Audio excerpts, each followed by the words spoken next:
and I slept somewhat poorly last night. I had a job interview last night. Very interesting. This is the first time this has ever happened to me. I had a job interview last night, and this was a third-string interview. I'd already met with the executives, and I was meeting with the chief technical guy because obviously I would be a sort of threat to his career, so I had to meet with him and the senior team together to try and get him to understand that I wouldn't join the company, or at least I couldn't be successful within the company unless he felt that me joining the company was going to advance his career. I was going to help the company grow relative to if I wasn't there, and I wasn't going to be in his way, but rather at his back, sort of. So we were having that sort of negotiation. So it's kind of interesting. And this is it's a company populated by young people, and I've spent most of my career around fuddy-duddies who, you have to remind them which way the keyboard should point up so that their typing is more effective. And I guess being younger people, they know the latest tools, so rather than do references, all they did was they Googled me. And lo and behold, naturally and of course, they ended up coming across my blog. And I don't know, I guess they came across the podcast, but I'm sure they didn't listen to them. But they came across my blog, and the chief operating officer read a couple of entries. And so I've never had this question before in an interview, and I'm sure I will have it again if I don't go for this job, or this job doesn't go for me. But it was the question, we do business in the South. How are you going to handle if political topics come up during business meetings or during, client dinners or whatever? And, of course, that was a very interesting question. And so I said that I don't think I've ever had a detailed discussion of any kind of politics in my business career at work. Right? I said I would not bring politics or philosophy to work any more than I would bring my business problems to a meeting, a political group meeting. It's two separate worlds, and I don't believe that it's at all an appropriate venue to bring those topics up. Now, of course, if somebody's really interested and so on. And so it turns out that this guy's really interested in politics, although he was a bit startled at my philosophy, I guess you could say. So he said, well, it's a big bubble for me, right? So at the back is communism and fascism. And in those areas, I view those sort of as uniting around the back. So it's, it's the same as the problem that the Nolan chart describes. And that, so I'm a centrist, I'm a liberal, which up here doesn't mean a socialist. Well, I guess it sort of does, because everything means socialist up here, but...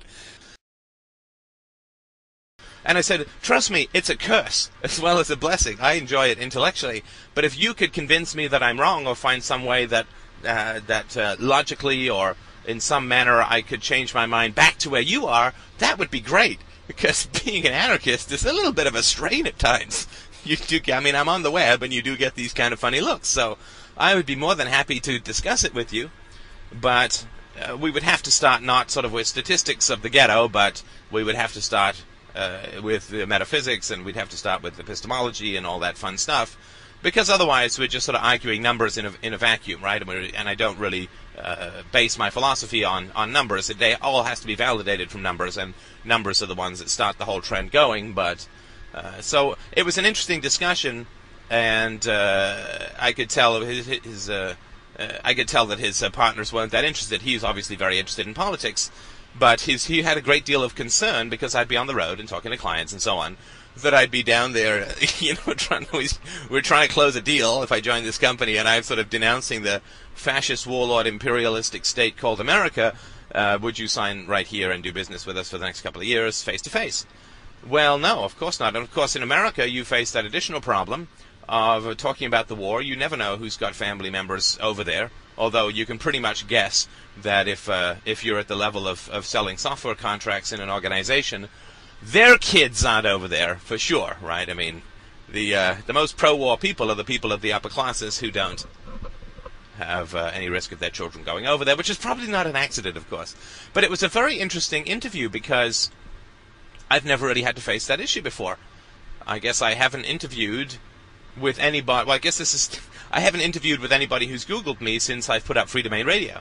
But I can imagine that if I want to join younger companies where they do that, as the guy said, why bother with a reference check when you can run Google?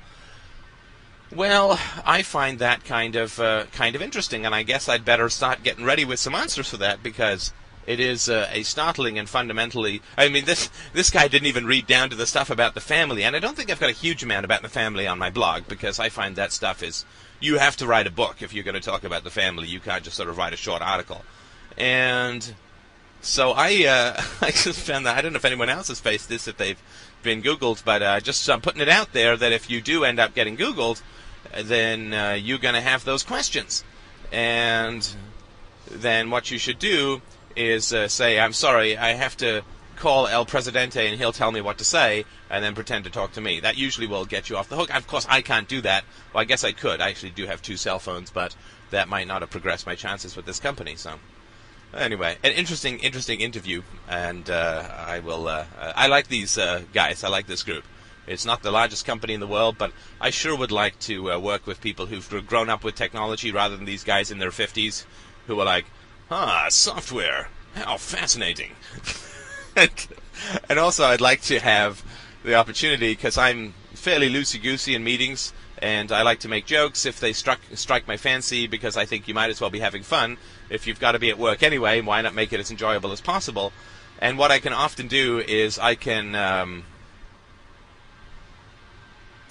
get a laugh out of these fuddies, but then they sort of feel vaguely guilty, and also they then associate a light heart and verbal wit with irresponsibility, which of course is not the case at all. I mean, you can have the most fun in the world and be entirely responsible and disciplined, and I've never really found that to be any kind of opposition. In fact, I find that responsibility and discipline add to fun, and I also think it's not very responsible to be overly serious at work, because your first responsibility is to have fun, right?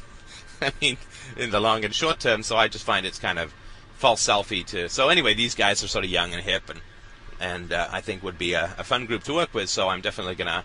I've had 3 interviews with them now,